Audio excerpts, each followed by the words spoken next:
This edict identifies Jesus of Nazareth as a heretic and a blasphemer. This season on The Chosen. There are those for whom this will set off a series of events my followers won't understand. Lazarus, come out! I guess you're not holding back anymore. I can't. I'm out of time. See Season 4 of The Chosen in theaters on February 1st, starting with episodes 1, 2, and 3. Get your tickets now at thechosenriseup.com. This is Hemant. And Jessica. And you're listening to the Friendly Atheist Podcast.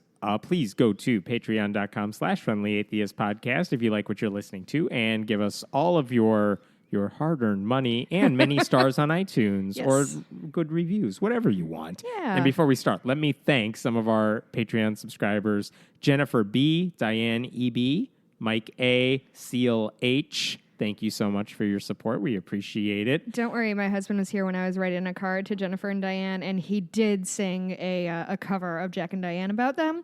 Which So I know they appreciated. that's sort of the kind of quality content we're dealing with over in Aurora. So, the only thing we chatted about before we started recording this is that it's been a really long week. It's been a lot this week. I'm glad we're doing a nighttime record. We've been doing days, and I haven't had my wine sustenance. I feel like we're really going to need And you need to. it. Yeah, for all it's this. really important. So we want to talk about the midterms, but there's so many different versions of that story to talk about, or so many aspects of it, that we figured it'll just be one big mishmash until we get to other details. But first of all, like the people you canvassed for, they won. Yes, thank you. Oh my goodness, thank I know, you for I think about things. recognizing that. Yeah, But I'm curious. I was wondering when I saw those results come in, there were two suburbs of Chicago where Sean Casten and Lauren Underwood were the Democrats in really Republican areas, and they won. And it was like 53-54%. So it wasn't insignificant. close, but not like. we're not recounting it. Okay, so here's But the I was thing. wondering what you were feeling at that time, I did because cry. you worked for it and they Well, did it. okay, well, here's the thing. Mikey and Hemant and I were talking about, like, so much has happened since our last time recording. I can literally hardly fathom it, because we recorded last time, I think it was Thursday during Something the like day. that, yeah. So it's been a little more than a week. So that Friday evening, a couple of friends of mine came over, one of whom I helped get involved in the Sean Casten campaign, and he got super involved. As he and his husband were over for dinner, somebody called him and was like, "Since you've been a volunteer, we have tickets for you to go see Obama speak on Sunday." So that happened. So the next day, my friend Ann and I went to canvass for Lauren Underwood, which was a huge thing. So in Chicago, I'm like right between Casten and Underwood's district. Right. And Underwood sort of came out of nowhere. And so we decided we wanted to support her. So we went and canvassed. I don't even know if you've heard this story. I haven't I told don't you know this that story I yet. did, yeah. So if you've ever been canvassing, you go and they give you like a territory, and it's just like the shittiest like MapQuest map, and then just like a list of the addresses and who lives there and who you want to talk to. Because it's not, when you go door to door, quote unquote, it's not literally just door after door. You are given doors. Yeah, you're given specific doors and specific people in that house who are more likely. So basically, we were only talking to people who were likely leaning Democrat and saying like, "Hey, it's Saturday. Are you going to vote? Have you voted yet? Do you know where your polling place is? Can we make a plan to vote?" So it's really like just getting out the vote as opposed to trying to persuade anybody. So anyway, we're walking down the street and you get the name. And so it's one of those like, you know, Anne was taking notes on some stuff and I was reading like, okay, we're going to knock on this door and we're going to talk to Jessica and Mikey. And so we get our address and it's like, we're going to talk to like Janice and Bruce and Lauren Underwood, and it was literally Lauren Underwood, the candidate's house. And we just stood on her stoop and looked at each other like, what the and it gives their name. So it said like 32-year-old female or 33. We're like, that fits the description. that's her. I know she's from Naperville. And so we just kind of like looked at each other in this comment. So we knocked, nobody answered. And so we were starting to write a note. And all of a sudden we hear like a tap on the window and she waved and gave us a 1 second sign. And we're like, oh my God, like children we were. And so she opens the door and gives us a huge hug. And we were all like, it's like the opposite of Oprah visiting Georgia houses. Yeah, exactly. It was just the wildest thing. It was so surreal. She could not have been nicer or more fun. She was like, "Do you want tea?" And we're like, we kind of have to keep Shouldn't she be out doing We're something? busy. She was writing thank you notes. Oh, okay. And then Anne was like, I'm so sorry. Can I use your bathroom? And so I'm standing in like the foyer of Lauren Underwood's house, and she was staying with her parents because she quit her job for a year. So she obviously was like, and she was like, which I've heard Republicans use against her. She said she's like, yeah, Republicans are trying to drag me for living with my parents. Like, I quit my job. I can't afford that. And so we were like in her foyer, like looking up returns and what was going on. And it was there's a picture on my Twitter. We're on her Instagram stories. I don't know how that works, so I don't know if it still exists, but she did a video with us. Aww. But it was just so exciting, and she could not have been nice. And like, she's my age. She's like a year younger than me, and could have been any one of my friends. Like, just so bright and capable, and was like telling us a little bit about her sister, who is a journalist. Like, she's like a human. She's like a human person. Now, could you have that conversation with Ted Cruz? Would I want to? If Ted Cruz invited me into his house, I would run away like it was Texas Chainsaw Massacre or Zodiac Killer. Damn it. Yes. I was really close. Make sure you get the right serial killer to describe Cruz. Thank you. Anyway, it was just such a thrill, and she was so nice, and it super like energized us, and it was a gorgeous day. So anyway, it was so is such an amazing feeling to know that and because I couldn't vote for either Underwood or Caston. They're not in my district. My district wasn't really in contention in any meaningful way. We have a normally awesome but non-controversial, super non-controversial guy. Bill Foster. Yeah, yeah, he's fine. So it was he's a PhD. You treat him with some respect, damn it. I did, when I found out that nobody primaried him, I was like, I should have primaried him. And Hemant was like, no. Do you not remember this conversation? I vaguely remember definitely have. Don't primary the good ones. I could have been the next. It doesn't matter. Anyway, it was great and it was meaningful. And so when she won, I did cry. Yeah. She didn't call me personally, which I thought was weird because I thought we really made a connection. Yeah. The thank you note is coming. Yeah, I'm sure. No, it's just really incredibly meaningful. And it's the difference between 2018 and 2016 was that I went to 2016 sucked, but I don't think either of us were necessarily doing anything specifically exactly for my point, a candidate. Is that like in 2016, I felt so confident that we were going to win, but I hadn't really put any legwork into it. I hadn't really donated. I certainly didn't knock on doors. Yeah. So this time around, it felt a lot. I was more invested, and I felt like I knew these people, and they're representing. And it was a good ending this time for that race. Yes, it was. There were some heartbreaks. Some is still up in the air. It's Friday night as we record. But for the candidate you worked for, volunteered for briefly, that is exciting. Yeah, it was great. That's really How did the judge do? Yeah, so my wife was campaigning for a local judge, and I went to early vote. Contrary to what I think I said, I was saying on the podcast, I think I remember, I was going to go vote on election day because it's exciting and the energy's there. Then I'm like, screw it. I'll just go after some afternoon. Yeah. And I did, and there was no line, and it was easy, so fine. But I remember looking at my ballot saying, cool, there's a bunch of the Illinois people, the Democrats that I was expecting to vote for. And then I saw the judge, and I'm like, he has a D next to his name, and he's up against another Republican. And I know who those names are because I've been obviously following that campaign. Right. But I imagine anybody else does not know who these people are. And so I just remember thinking, they're not going to know who he is, but they may very well just vote for another Democrat. Yeah. And this is the benefit of having good energy and having good candidates, that he gets sucked up in that wave in a good way. It happened in Texas. It happened in Georgia in a lot of ways. Yeah. In Florida, too. And yeah, he won. And so did every Democrat down ballot that I remember marching in parades with over the summer. Oh, cool. And holding up signs for, because they said, you're doing this because they just told me where to go. And then I went.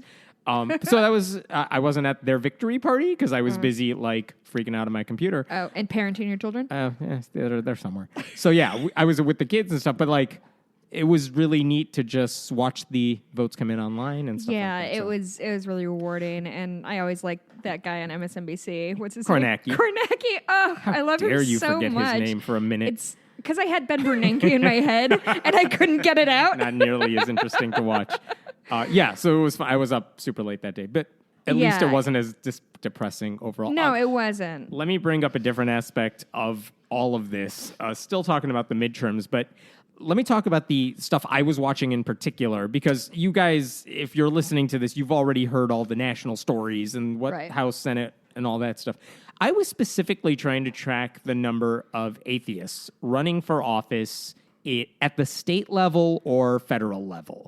My thinking was, well, there's only a handful of them, so this should be easy to track. And in years past, it has been. And in years past, it absolutely has been, because we're talking maybe one who's not an atheist in Congress, but kind of says it in a squishy way, and maybe a small handful of state legislators. And I started putting together a list of every candidate. We're done with the primary, so this is every candidate who's on the ballots. And I got in touch with the Center for Free Thought Equality, which is the Center for Free Thought Equality is a branch of the American Humanist Association, and they specifically are looking at atheism and politics and that relationship. And they have a Free Thought Equality Fund, a PAC. So they've donated money and given endorsements, and this is all legal to do. But I basically said, this is my list of all the candidates that I probably am going to be watching. Am I missing anybody? Is it comprehensive? Yeah. And I get a message back from a friend of mine, Ron Millar, who runs this thing. And he's like, you're missing some. And he sends me the list he's keeping track of, because they actually sent questionnaires to every candidate on the ballot statewide in every state and federally. We're talking a lot of questionnaires sent out. Yeah. But of course, these candidates get 1 million questionnaires. Sure. So he said they sent it out to everybody. Based on what they got back, if they gave an answer regarding their religion that was not a traditional faith, if they said none, unaffiliated, spiritual but not religious, Unitarian Universalist but not a believer, if they gave something like that, they went on the list. And taking his information, taking out the people that were not state office, they were not running for state office, maybe city council, I took those out just to keep it a little easier. Sure. There was still over 150. Wow. Yeah. So really? There was a lot of people on this list. And so anyway, so I'm keeping track of them. And as all the results came in, here's the bottom line for how this worked.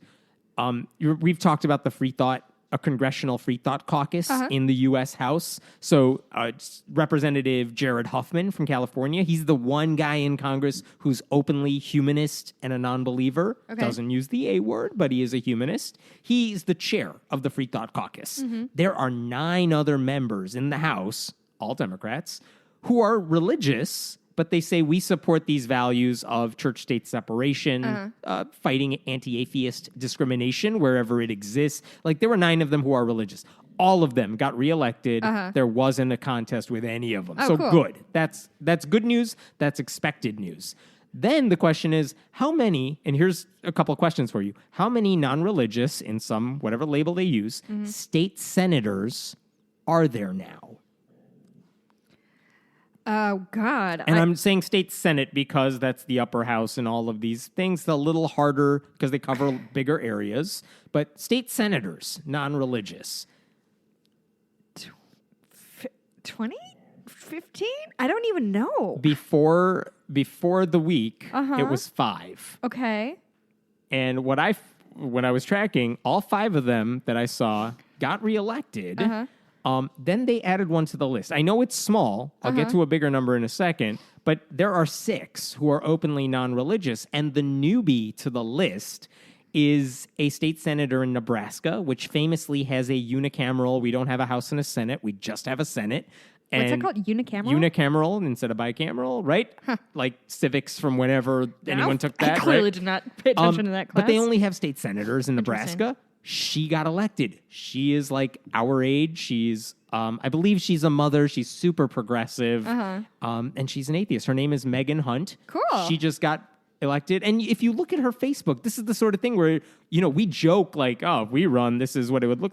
No, that's what her page looks like. It's like someone who's passionate and wanted to run and did the groundwork to make it work. And she won. Wow. And more power to her. That's incredible. So she joins Ernie Chambers, who's been there for like 40-some years, who's a legend in terms of politics, longest-serving guy, I think, in Nebraska's history. There are now 2 openly atheist politicians in there. That's amazing. We also have Juan Mendez in Arizona. There is a guy named William Brownsberger in Massachusetts, Martha Hennessy in New Hampshire, and Dick McCormick in Vermont. They may not all use the A word, but they're all openly non-religious. That's awesome. We saw Ernie Chambers speak. Do you remember this? He was in Chicago for the American Humanist Association conference a year or 2 ago. And he's a very unique, distinct guy if you ever listen to him talk. He's a compelling speaker, and he wears like a crew neck sweatshirt. He's like, this is all I wear. Like, get out of my face. He's a really cool guy. Yeah. And then we get to the state representatives. Okay. And so this is I feel like you're tricking me into giving you a wrong answer. I'm not tricking you here. But this is one where there were so many, all those 150 names we were talking about, this is where the bulk of them were running for, the state house. And we're talking like 30 people were reelected. Another like 8 were new to the list. Like there were a lot of people who got elected. I can't even run through their names because there are so many, and there's still a couple of those elections still outstanding. But that's huge. I went from knowing like, there's like a dozen non-religious candidates nationally to, oh my God, there's like closer to 50. Well, because 2012 was the time that I was like covering when I was writing for Friendly Atheist, and obviously it was an election year. And I remember that was a thing, like you and I were live blogging or something like that just to keep up with like the 3 like non-believer candidates. And we're like, we got to keep tabs on this. Right. And so there's so many, which is exciting. Now, I want to raise a couple questions that I've heard in response to all this and respond to them. One is, first question, not a trick question. See if you can get this right. Oh, how many of these people who got elected as openly non-religious politicians, how many are Republicans? 1. Close. 0? That is right. Okay. Literally none of Wow. them who were even on the ballot were Republicans. I figured statistically one of them must be Republican. There was one Green Party candidate he lost. That was it. Okay. Everyone's a Democrat. So that's not surprising to me, but that's true. Another question is that I heard from critics who was like, why are you compiling this list? It's who cares if they're atheists? Because why would I support them just because they're atheists? You know, I kind of don't want you to answer this because I feel like that keeps happening time and time again of like, Colorado has its first openly gay governor. Why are you playing identity politics? Like, I feel like answering this question is, it's not an honest question. Like, if you don't understand why it's important that more women are serving in Congress right now, more non-believers, more people of color, if you don't understand that, it's because you don't want to. So, like, get out of here. Like, I don't want that. I would add to that. I would add to that. I will answer the question. I will answer the question because I've been thinking about this and why I think it matters. Yes, there's the symbolic importance of it, but it is meaningful because we're talking about different issues that come to the forefront, which is important when we're talking about Native Americans and Hispanic women and different people who get elected. That's one thing.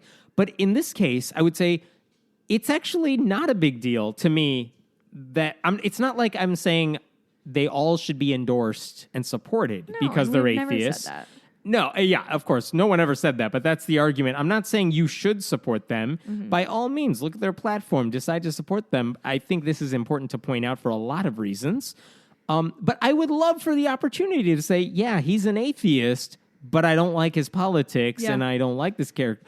I don't have that option right now. Right. And I would love to have that opportunity that Christians have to say, well, that person says he's Christian, but those are not my values. Right. I would love to slice and dice the atheists who are running for office. Well, but right now, there is this symbolic idea that it shouldn't be a deal breaker for voters when they see someone who's openly atheist and who says, look, yeah, I don't believe in God. Let me tell you what I do believe in, and this is why you should vote for me. Right. That and should be fine. And it's becoming less of a deal breaker for people.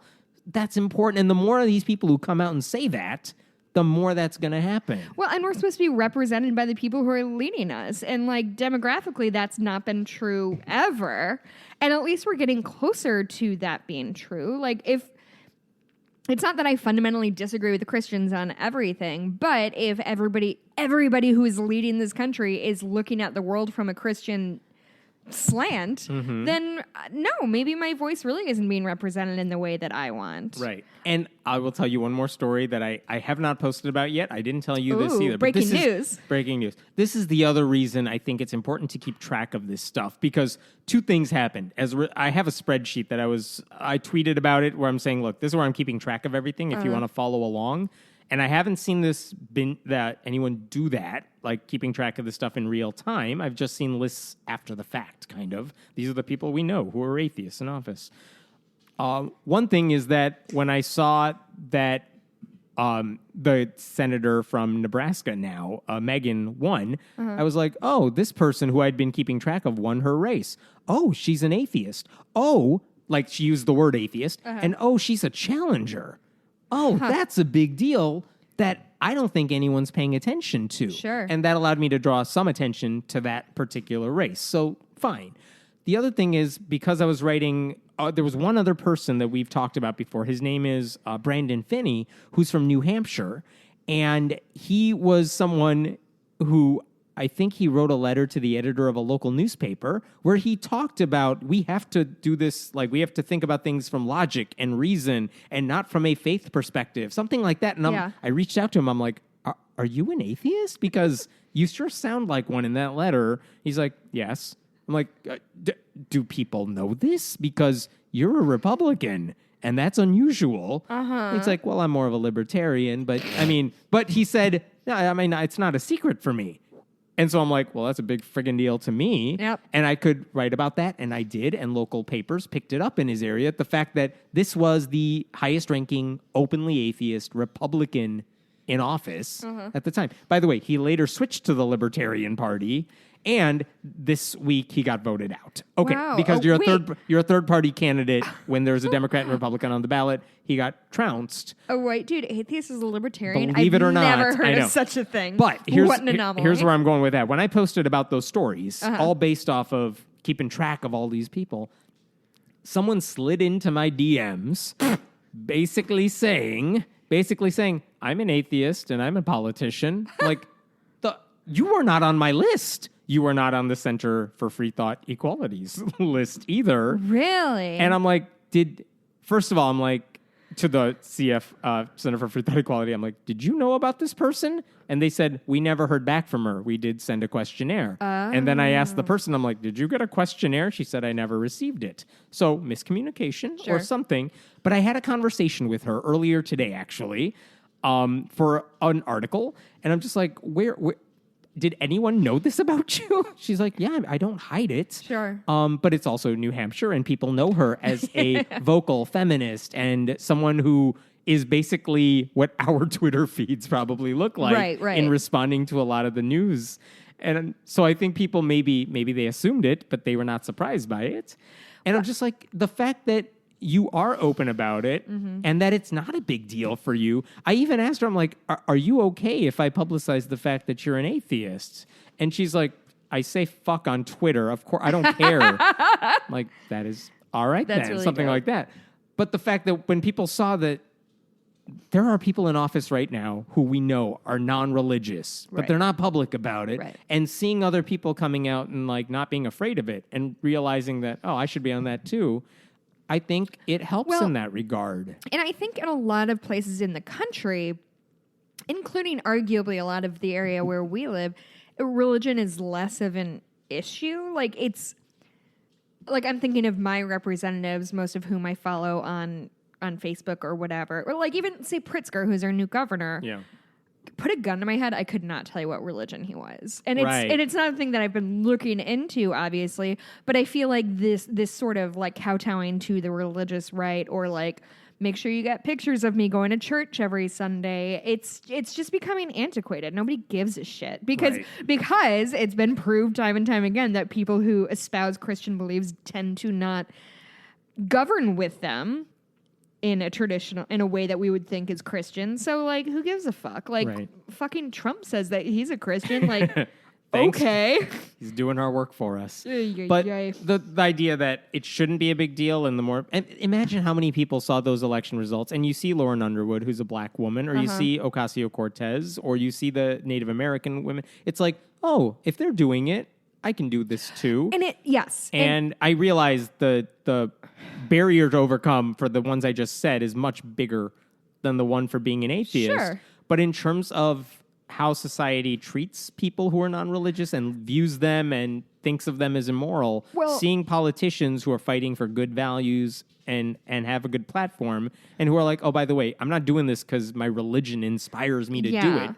That goes a long way. And we're getting away from, I think, this sort of cookie cutter look at what a politician is and what a politician looks like, because it's just no longer relevant. It's just a thing that is becoming, but it's like wearing a suit to the office every day. It's just a thing that doesn't matter anymore. And many people are probably like, oh, remember those days when you wore suits and hats to the office? Like, yeah, that probably sucked. I bet that was hella uncomfortable, my dude.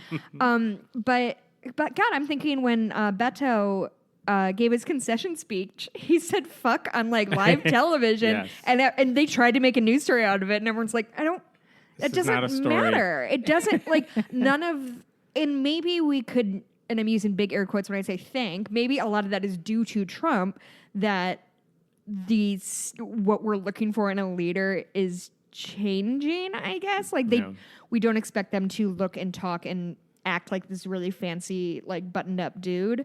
And it feels like lowering the barrier of entry isn't what I want to say, because it makes it sound like it's like easier to get into politics, but it feels more accessible.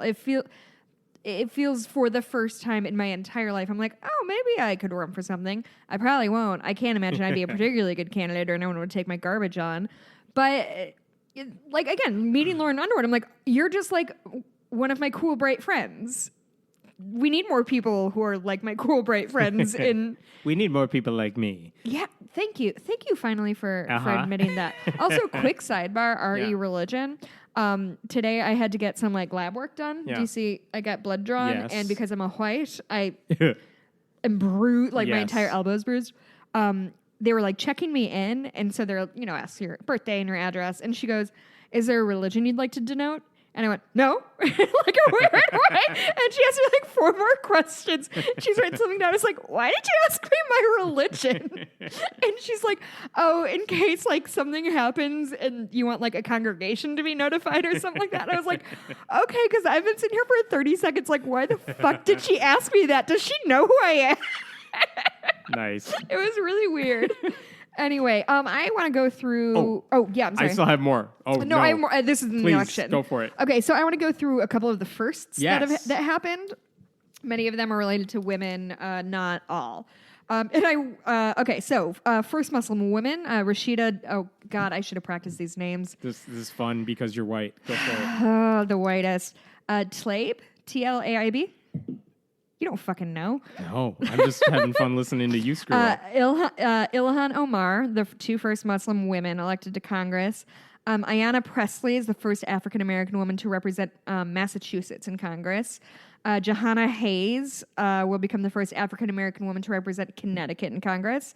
Alexandria Ocasio-Cortez, youngest woman elected to Congress, 29. Are you fucking kidding me? Gotta be 25. You can people could beat that. Yeah, it's not insurmountable. 2 Democratic women in Texas, Veronica Escobar of El Paso and Sylvia Garcia of Houston will be the state's first Latinas to serve in the House of Representatives. Jared Polis is the first openly gay man elected as governor in any state. Janet Mills is Maine's first female governor. Lourdes Leon Guerrero. God, I can't say it. Go on. I have Guillermo del Toro in my head, and it kind of looks like that. That is the most racist thing I've heard in the last First 7 seconds. First of all, how dare you? Second of all, I took like 6 years of Spanish. I have too. I would not be helpful. She is the first female governor of Guam.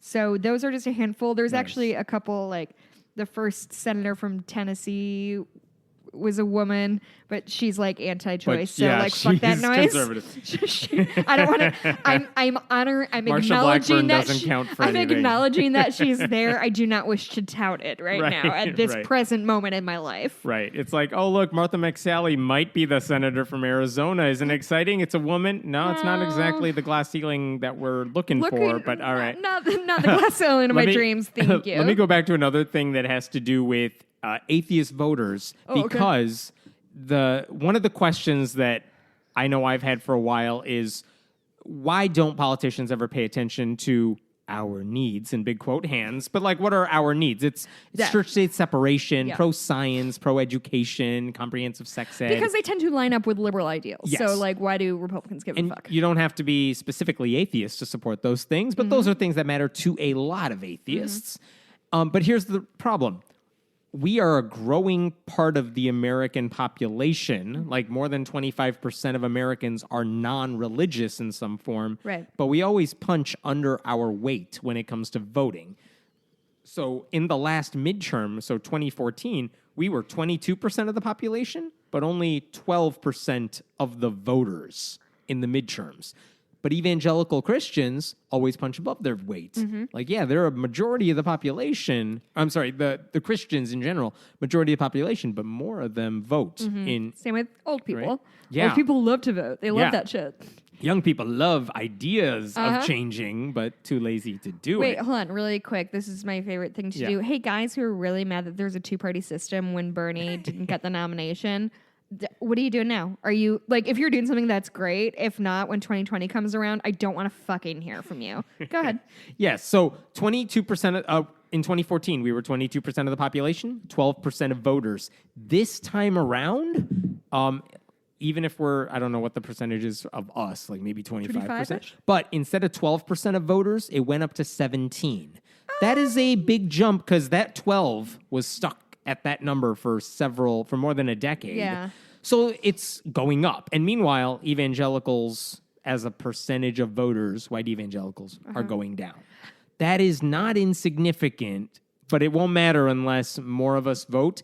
And in this case, more of us vote for Democrats. I have to say, I'm surprised by that, because the turnout of like 18 to 25 and even like up through 35 was incredibly high. Right. So you would imagine there would be even higher percentage Right. of non-religious voters, but because everyone was coming out for this one, relatively speaking.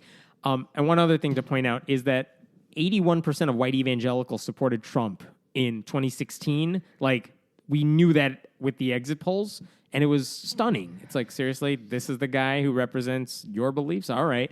When it came to like House candidates, 75% of evangelicals, I'm sorry, I should say, when it came to white evangelicals specifically, 75% of them voted for the Republican on their ticket for the U.S. House. Okay. Which is to say, it's down from 81, but not that much.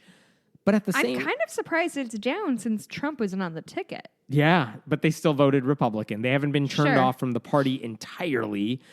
And for the nuns, the non-religious people, 70% of us voted for the Democrat on the ticket. Again, lower than I would expect. I know. It to There's be. more of us who voted Republican or voted for a third party than you might expect. And Yeah. it's more breaks from the liberals than even white evangelicals are from Republicans. Yeah. So just interesting to note. But I think it's important to note that for the past several midterms, we are talking about 8%. We, nuns, were 8% of the voters, 11, 12, 12, now 17. Okay. That is a big jump. Yeah, that is a huge jump. Right. Okay, I want to bring up one more thing about the election specifically, which is, this is a question I was debating with some people. Who won the election, Democrats or Republicans? Democrats. Why? Because we retook the House, and the seats that we did lose in the Senate were in red states that we didn't have a great shot at anyway. We never were going to take the Senate. It just wasn't in the cards. It would have been really Not in hard. this election cycle. Too many red state senators were And we up. don't know what the final count for Republicans in the Senate's going to be. It was 51 before the election. Yeah. And now it may be like 53, 54. Right. Depending on how these recounts go and stuff like that. But here's the big problem with that. And this is one reason that just whatever you want to say about a blue wave in the House and what it means for the future, this Senate election is a killer. And it's because think about the Brett Kavanaugh stuff. All the fights, all the weeks and weeks of confirmation hearings and drama surrounding it, all of that was because the question was, could two Republicans peel off and vote against him? If Democrats stuck together, that will no longer be an issue. Because if Susan Collins or Lisa Murkowski or Jeff Flake or whoever like them, like if they say, you know what, we're not going to vote for this person. Now Republicans can be like, good, we don't need you, bye. Yes, you're right. They can push through any judge at any level they want to for the next 2 years, and but there's they've virtually always been able to. What the fuck were they doing in the last 2 years? They've did been doing block? it. Who? They didn't, like, Kavanaugh, the worst of the worst, he, like, skated on through. He skated on through, but not before the drama, and there was maybe some thoughts. I would say there was a lower court judge, an appellate judge, who they were trying to push through, but when the reporting came out that this guy's made some really racist comments in the past, South Carolina Senator Tim Scott, who's, like, the one black Republican in the Senate, was like, I can't vote for this guy. Yeah. And they scuttled the entire nomination. So if one person spoke out, sometimes, and it happened a couple of times where it was too much even for them, that is no longer the case. And in the speed, they're going to do it faster now. If Ruth Bader Ginsburg's ribs fail on us. She's already back. She's tougher than you and I combined. But I'm saying they could push through anybody they wanted who's worse than Kavanaugh. They could do it in every seat for the lower courts. And the 2020 Senate map, while it's not as bad as this one was, there's all the ones you would have to pick off on the Republican side to win the Senate are in like deeply red states again. Yeah. So it's one of these things where Republicans may have control of the Senate for a while, and even if there's another Democrat in the White House, that just means nobody's getting through versus but someone sensible's getting through. I don't think you're wrong, and I'm not disagreeing with you. It's not things are Hemant. Sorry, you've had 1/4 of a glass of wine, and I can't had about 2 sips. I can't trust you with anything. So. Yes, we did lose seats in the Senate, and there are problems with that. The thing is, I don't think that I think the Kavanaugh thing proved that we couldn't trust the GOP to break from their own party, except for, like, if you can give me a litany of examples of people in the GOP opposing their own party instead of towing the line, and maybe I'm wrong, maybe those examples exist, but I don't. Like, we're not any worse off than we were before. Like, fucking look at what Kavanaugh had. Like, that was if ever there was an example of the GOP not willing to break rank no matter fucking what, that was it. So, like, I'm not losing sleep over losing those seats in the Senate. And getting the Congress back was huge. Yeah, it is and I don't want to downplay that. It sounds like that's exactly what you want to do. If you think about the healthcare thing, you had Murkowski and Collins, and then John McCain with his thumbs down. Right. 3 people who defected. Yeah. So, but now we have the House, so they wouldn't pass that anyway.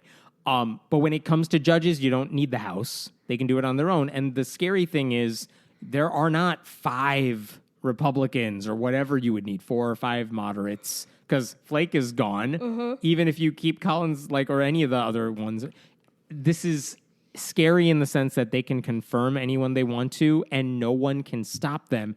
And if you there's, I think the number I saw was by the end of this term, the next 2 years, if they fill in everything they want to fill in, we're talking 25% of every federal court, district, appellate court, Supreme Court, obviously, 25% are Trump appointees. And think about this: if they're old Republicans, now's the time to retire because you could be replaced by an even younger one too. So more openings come up.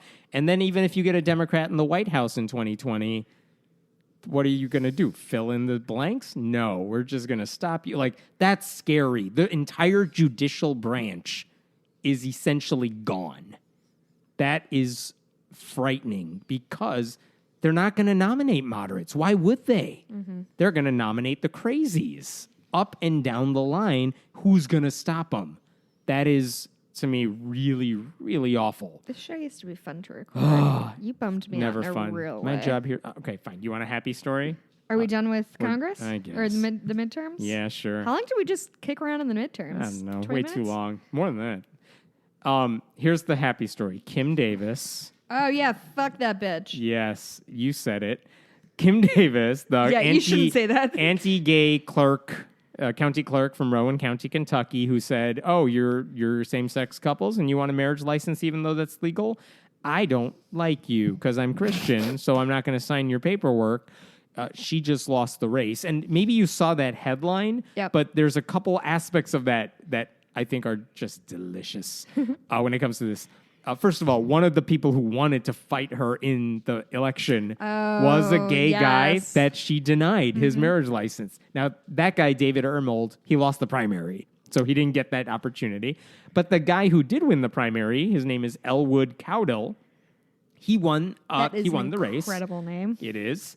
He won the race. Here's the tidbit about this story that struck me as just, oh my God, how does that happen? So Cowdell won that seat this year. He beat Kim Davis.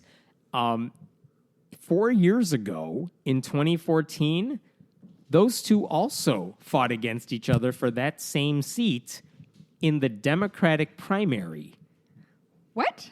Kim Davis used to be a Democrat. What? And she beat him in the primary by 23 votes. No Democrat has ever had those bangs. So, and she said later when she got that seat and the years after that, she's like, the Democratic Party has left me. I am a Republican. Sure. It's like, really? You went from Democrat to what you are now? Like, that is not a little step over the line. That's a pretty big leap there. But she beat this guy by 23 votes, and he demolished her by like several hundred votes this time around. So that's one thing. I also saw that, I don't think you've seen this yet. Do you know what Kim Davis is going to be doing now? I literally... She has a future plan. I did not spare a thought to Kim Davis. What? This is all I've been thinking about for like 4 days. In her post-political career, I don't give a fuck. Tell me. Sure. This is according to Matt Staver, the Liberty Counsel attorney, who basically has been her spokesperson for a long time. First of all, he praised her for her campaign because she ran, I'm quoting from a Christian radio station that he was speaking on, she ran a very unconventional campaign. She didn't do fundraisers. She didn't go out and beat the bushes. I don't think that's the right terminology. But not because she wasn't interested. She just wanted to do her job. Like, literally, that's the only thing she's famous for, not doing her job. Oh, yeah, it's pretty good. It's pretty fun. The guy who won, Matt Staver goes on, the guy who won, frankly, he doesn't have a clue on how to run the clerk's office. Yeah, I bet there's, like, training, though. I know. I have to assume, like, and this isn't me trying to Nobody belittle them. said that when anybody's, like, elected president. Like, he doesn't know how to be president. Like, yeah, fucking nobody does. Yeah, and Idiot. county clerk. There are people who know what they're doing who can help you out there. Yeah, like, it's not rocket science. Yeah, not You'll to figure that one demean out. what the county clerk's office does, but, like, come on.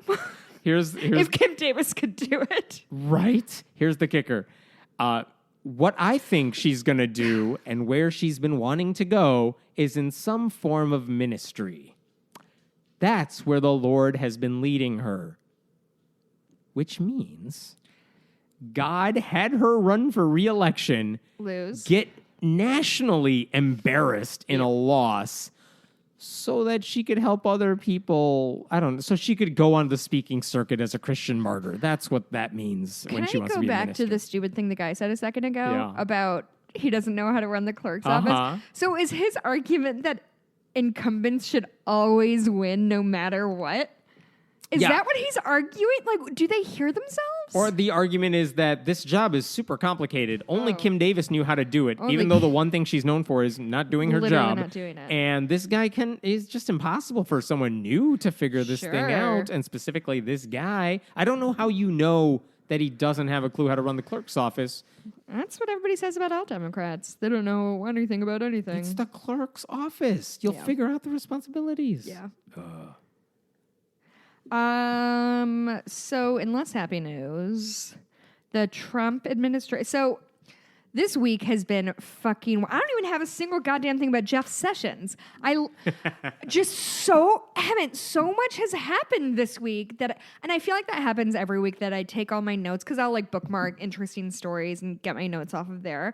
But then sometimes I'll just be like, oh, I missed this whole enormous story because I just like forgot to bookmark it, and I get so deep in the weeds. So Sessions got fired. Does that mean like what does that mean? Do you know what it means? It means they're trying to just trample. Is Mueller gonna get shit canned? So I will tell you this: I think Mueller is smart enough to like anticipate a long time ago. Trump is gonna want to get rid of the AG to put someone in charge who can get rid of me. Right. I hope he anticipated it enough to have a game plan in place. Like, here's all the things all ready to go. Yeah, and he's been so quiet the last few months. I assume he's been waiting for the midterms to end. Anyway, so my point is, Wednesday happened, and we were all reeling from the midterms and deciding what meant what, and did we win or did we lose or whatever. And then Jeff Sessions gets fired. And then the Trump administration just went ahead and attacked birth control coverage again. So the U.S. Department of Health and Human Services has issued a final rule providing exemption from the contraceptive coverage mandate. So in other words, under laws under the ACA, your employer has to provide you with birth control as a preventative thing, the same way they have to let you go get checkups and shit like that. Stuff that we all need to like just get through our day. So they have... They provided exemptions from that coverage, meaning it's easier for people to get around that. The second rule, and this is what I think is interesting, the second final rule provides exemption to nonprofit organizations and small businesses that may have non-religious moral convictions to such coverage. And like, you know how I hate to make things about me, Hemant, but I fall neatly into the nonprofit and small business category. So, like, let's not pretend this is a thing that only, oh, you're a Catholic school teacher, so, yeah, you shouldn't expect to get birth control. It's just idiots like me who just needed a job and would really like to also not be pregnant right now. Like, it is unfathomable the way they're trying to peel these rights away. The thing about the birth control thing is they used to say, well, if you have a religious objection to birth control, you should be able to get out of providing birth control for your employees. And basically what they did this week is to say, you know what? We don't actually care about religion. Anyone it's just morals. Who wants to stop women from having comprehensive health care and access to birth control. If you just want to, you can do it. And so it's never really been about religious freedom. This has always been about stopping women from having the same rights. Which I mean, God, how many times I will never, ever, ever, ever, ever understand why anybody gives a fuck about my birth control. It makes me, I've had thoughts in my head of coming on this show and, describing things that are happening in my cycle and hormonal effects. You waited till I was about to drink wine to say all this. Yeah, it happens once for a show, so I really have to. But, because apparently it is everybody's fucking business what goes on with my business. Right. So, cool, do you want me to give you, weekly updates? I'm feeling kind of bloated today, Hemant. How are you?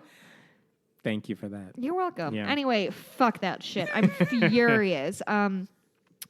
There's a quote from Fatima Gross-Graves, who's the president and CEO of the National Women's Law Center. She said the Trump administration decided to finalize these outrageous rules despite several pending lawsuits and 2 federal courts blocking them. It's clear this administration will stop at nothing to attack women's health care. By taking away access to no-cost birth control coverage, these rules try to give license to virtually any employer, university, or health insurance provider to discriminate. But if the administration thinks it can move these rules forward without a fight, they're wrong. Countless women depend on this critical birth control coverage for their health and economic stability, and we will continue to fiercely defend them. So hopefully this isn't over. We'll see. Let's... it's all good news all the time. Let's bring up... You took the only fucking piece of good news, and you're like, actually, it's terrible, Jessica. I feel bad about the country. Asshole. You're welcome. The mass shooting that happened in California, the only thing I want to touch on with that regarding this show is the mother of one of the victims. And this happened to be a victim. I'm sorry, this was a guy who survived the shooting in Vegas, only to lose his life to the shooter in a California bar. Thousand Oaks. In Thousand Oaks. His mother was on TV earlier, and basically they asked her, I forgot what they asked her, but she responded to local media, and I'm going to quote this, and you're lucky that you're not hearing it from her voice because it will make you cry. Yeah, it's rough. Basically telling the camera, I don't want prayers, I don't want thoughts, I want gun control. And I hope to God nobody else sends me any more prayers. I want gun control, no more guns. And when BuzzFeed News contacted her for comment, she said to them, I have 2 words, gun control. Now. No more NRA, no more money, gun control now. On message. Yeah. And like these last couple of weeks, there have been a couple shootings that have barely been blips on the radar. Mm-hmm. And I don't know if it was a tweet or whatever, but I saw somebody said like 2 years ago, we would say, don't say the shooter's name. They want him to be famous. Don't give their name any publicity. And now, like, put a gun to my head, I couldn't tell you the last 5 school shooters or the last shooters. There's just too many. I can't keep track of them. And the fact that we're not even talking about how are we going to stop these attacks in the future. That's not a conversation a lot of people are having today. It's just kind of, thanks. Another day, another dollar. Yeah, like it's how it works now. It's par for the course. God, there was a school shooting, and they went back to class that same day. Jesus. Like it's unbelievable. It's unbelievable that people are okay with this. Wait, I have another kind of downer. Please. Before we're a happy podcast here. Yeah. Oh my God, all the rest of mine are downers. So this is sort of a downer, but it's positively framed. So Michelle Obama has a new book coming out. Yeah. It's memoir. called Becoming. It's a memoir. Yes. And she had an interview, and she spoke about the fact that she miscarried 20 years ago, and that she conceived Malia and Sasha through IVF. And so her quote was, "I felt lost and alone, and I felt like I'd failed because I didn't know how common miscarriages were because we didn't talk about them. We sit in our own pain, thinking that somehow we're broken." So that's one of the reasons why I think it's important to talk to young mothers about the fact that miscarriages happen and the biological clock is real.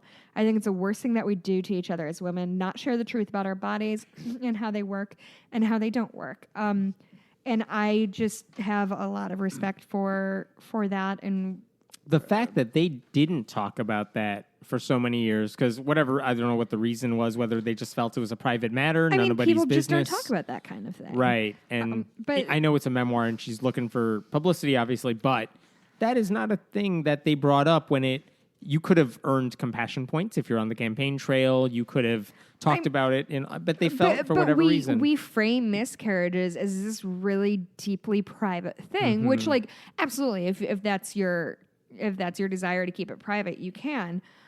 But unfortunately, the effect is we don't realize how incredibly common miscarriages are. I think it's something like 1 in 8 pregnancies and miscarriage, which is, some of them are before you even know you're pregnant, or it could be a very deeply wanted pregnancy. So I don't know. I have a lot of respect for her coming forward. It's the same, not that we're the same, but like I try to talk about mental health issues on the show because I think destigmatizing these kinds of things and shedding light on them is good. So I'm really, really happy that she's using her platform for good, as usual, because she's dope. Yeah. Here's a story I did not tell you, and I was waiting till we started recording to tell you this. So I was going to call you up earlier tonight and cancel on this and say we'll reschedule to record this because I got an email this afternoon saying, "Hello, we're from Fox News." Oh, I know. We're from Laura Ingram's show. And can you come on to talk about saying thoughts? What is it about saying thoughts and prayers and I guess why it's wrong or something like that? By the way, Mike Huckabee is guest hosting and Tony Perkins is the other guest. And so I thought about this for a split second. I'm like, I know why they want me there. because they want to dunk on me somehow. Yeah. I haven't figured out like, my first thought is, I wonder if the shooter said something about thoughts and prayers and they want to pin it on me. And the truth is he did. Oh. He said something about like thoughts and prayers before he shot something. But it's like, all right, I've played that game with them before. Have you been on Fox News? A couple times. Oh, sorry. One time a couple of guy. years ago, it was a small incident involving a Christian student. I think someone sneezed. A Christian student said, "Bless you." And the teacher said, "You're talking, get out of here," and kicked her out of the classroom. So, of course, that's, religious persecution. And I remember I was writing about that. I called the principal up and we had a brief conversation. And basically the story I got is they wanted to make sure it wasn't you said "bless you," so I'm kicking you out. It's right. You're talking during a test. Yeah. And if one kid talks during a test, other kids are going to start talking during a test. You shut them up immediately. Yeah. That's what the teacher was trying to do, and the Christian student took it as religious offense. Anyway, I was like, oh, I get what the teacher was trying to do. It's really just a miscommunication. So when I spoke to the Fox News people, I let them know, like, I don't think the teacher's mad because the student said "bless you." I'm a teacher. Yeah. And I'm telling you, if a kid talks, period, I don't care what they're saying, you got to kick them out. Yeah. But I also don't think the student was wrong to say "bless you" when someone sneezed. That's just a natural whatever. I thought it was a perfectly reasoned response to the whole thing. And then I was talking to a producer about this, and they're like, "All right, cool. We have all the background we need. Get ready. We'll do it via Skype for this particular interview." Was it just phone? Yeah. And then about 30 minutes later, I get an email from them. You know what? There's some breaking stuff happening, breaking news. So we're going to cut that segment, I think. So thanks for your time. Maybe another time. And then, no, they did do that segment, but they brought on an atheist who was like, "How dare this student get angry? This teacher was right all along." Like someone who was more ardent about it. So anyway, I get this email from them, and I realized, they sent it like 20 minutes ago, but I was busy, and so I'm just getting to this now. So I wrote back, I'm like, all right, fine, I'll do it. Tell me what you need from me. And I get a split second later an email, "We got somebody else, we don't need you." Fine. So, fine. I'm fully... Twist, it was me! Well, so here's my question. This thing, as we are recording this, they're going to air that segment in 20 minutes. And here's my question. I wonder who they got instead, because my guess is they reached out to a few different people, Sure. but they were looking for the atheist who's like, "Thoughts and prayers are stupid. How dare anyone offer those?" And I get the sentiment. Yeah. But my argument would have been, thoughts and prayers are fine, but follow it up, right? Don't just say it, act on it. Yeah, because I think people's problems with thoughts and prayers is that we get it from politicians. And they don't do anything to actually stop the problem. Who actually have the ability to do something about it. That's right. And so my question, what I'm really wondering, and I'll figure this out after we're done recording, is I wonder who they got, and I wonder what they want that person to say. Yeah. Should we watch it when we're done? We can try. But anyway, it was just, Well, I told them, all right, if you got somebody else, so be it. Feel free to contact me again. Do you know who they got last time around? I do. I won't say the name because I wasn't upset with who they chose or anything, but it was just, I know that atheist. They were looking for a token atheist to play the bad guy role. And I'm like, I know that's what they're setting me up for here. And I feel like I can take them on. I'll play this game with them. That's what I mean. So I'm sure whoever they got will do the same, or they will go with someone who is just a really bad representative who just makes everybody look bad. I don't know which one they went with. I would like for you to be on Fox News just so I can get a sound clip of them saying "friendly atheist" sarcastically. And I would make it my ringtone. Thank you. So anyway, and I will add one more last thing on my end here, which is we're recording this Friday night. This will be out on Saturday. On Sunday night, I will be in St. Louis. I will be speaking at a church in St. Louis. The pastor was very nice about it. He said, "Look, I speak to a lot of young people on Sunday nights. Why don't you come out there, talk about your story, where you're coming from as an atheist?" He will talk a little bit about changing religious demographics and what that means for Christians. We'll have a little Q&A session with the audience. We'll call it a wrap. But that information we'll post on the page. So if you're around St. Louis, it's Manchester United Methodist Church, But I'll post all that information. I think it's 7 o'clock on Sunday night. Do you fly to St. Louis or drive from here? I was going to drive until I realized, wait, it's just me driving. No one's coming with me. I guess I'll fly now. So I'll fly there. But yeah, so if you're in the St. Louis area, come there, stop on by, say hello. Dope. It'll be good to have some supporters in you're stranger in of Strangeland over in front there. of a church crowd. So I'm looking forward to that. That's cool. Yeah, I'm done. I had a couple more stories, What you but they're not. One We is could- just I just felt like you were like signaling to me to wrap it up. I'm tired. Okay. Okay. Well, really quick. I hope you have time for this, Yes. Hemant. Yes. In Oak Park, which is near us, it's Yeah. a near western suburb of Chicago. Oak Park and River Forest High School is having an assembly this morning, Friday morning, when somebody airdropped an image of a swastika to everybody's phones. What? Yeah. That's like evil and devious. Yeah. So, I mean, it was just one of those things that happened. I was like, that's the fucking craziest thing. So That's how they do it at assemblies now? That's some sort of... well, I mean, airdropping, Man. like I can airdrop you Yeah, a thing you without like can. consent, I guess is the word. Like I can just like send something to you, I guess. I mean, I think I would If have my to airdrop is- accept it, but if I But you saw can see a the preview. maybe a small preview, you're right. But like, I would Yeah, probably and I accept feel it like if someone a swastika tried is pretty airdropping. fucking recognizable, even in a small little thumbnail. I was going to say, if I saw anything, I probably wouldn't even look at the picture. It's like, oh, airdrop, fine, I'll accept it. And it's like, oh my God. Yeah. Man, that's messed up. Yeah, it's What did the school do? so You know? they called the police immediately. It sounds like it was handled as well as it could be in the situation. They, as of this article, they found the person. Their name isn't released, I assume, Yeah, because they're kid. a minor. The agency worked in conjunction with school administrators, security staff. So yeah, they found him. It's just a like buck wild thing to happen, and I'm sure it's just like some idiot kid who was trying to get a rise out of. You know what? I don't know that. I was gonna say like it's probably just someone trying to get a rise out of the class and get attention, and that's the worst thing they can think of. Or Right. maybe there's a white supremacist in Oak Park. You and never know. Neither of those things would surprise me. Yeah. Let's call it. Let's call it. Do you have any happy things other than? Yeah, you know the- what? It's been like a really wild week. My husband and I got last minute tickets to this like wine and dinner thing hosted by Colin McLaughlin, who's an actor from Twin Peaks, And Sex and the City. and Sex and the City. I Thank don't you know for why that I know relevant. this. I haven't seen every he was episode. on Desperate Housewives. He was. Your media consumption is so befuddling to me. Oh my God. Okay. Anyway, he was also in the Flintstones live action movie. So he owns a winery, and so he'll go around and like, it was more money than Mikey and I normally spend on a Monday night, but it was just a really cool, fun thing to do. And we got And to he see. happened to be there. Yeah, he was there, and we talked to him, got a picture with him. It's up on Twitter probably. He's very nice.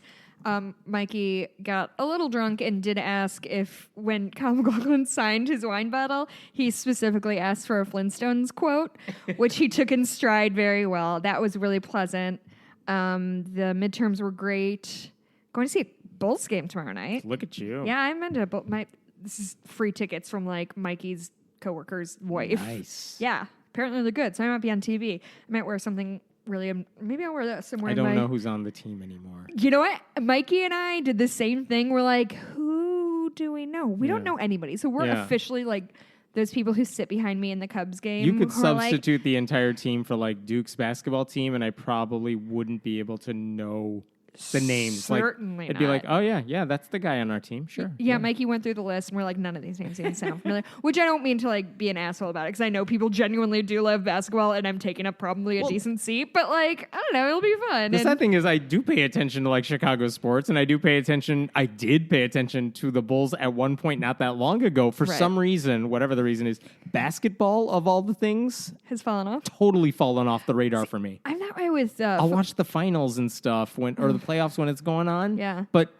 I'm not into it. I'm just watching for the sake of watching. I was that way with football. Like, I kind of drifted away, and then, like, all the really fucked up stuff happened with the NFL, and I was like, cool, I'm just going to call this, like, a moral crusade, that I don't watch the NFL anymore. Yeah. But yeah, so that's good. We're in for a little treat. Have fun with that. Thank you. How about you, my friend? Just you get to go to bed coaching. soon? I'm going, we started our competitive season for the thing I coach, so we have a tournament tomorrow.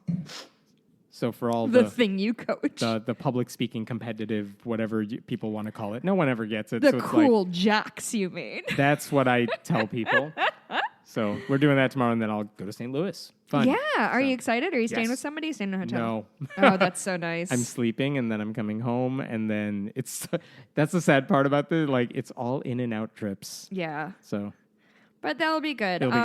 Hemant, where can we find you on the I'm at friendlyatheist.com. I'm at Hemant Meta on Twitter. Go to patreon.com/friendlyatheistpodcast. Yeah, support us. You can earn goals, thank you notes from us. I do cross stitches for a certain level of donors. And we're trying to get enough money to do a live show, which would be cool. We'll do so that at some point. Contribute to that if you'd like. You can find me on Twitter at Blueberry, BLUEBURIE. You can go to my my Etsy shop, Bitches Get Stitched Done.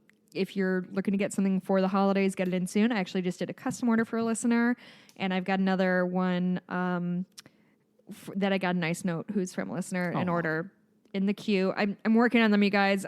They're very time consuming, and I have a stupid full-time job this year. I guess that. Right. Oh, we didn't get any. We got a couple nice emails, but we didn't get anything that was listener maily, question answer. Friendly so yeah, if you have something at Gmail, we read them all. Cool. And if they're stupid, I scoff at them like this. Nice. Yeah. Nice. Okay. Thank you for listening. We'll talk to you guys next week.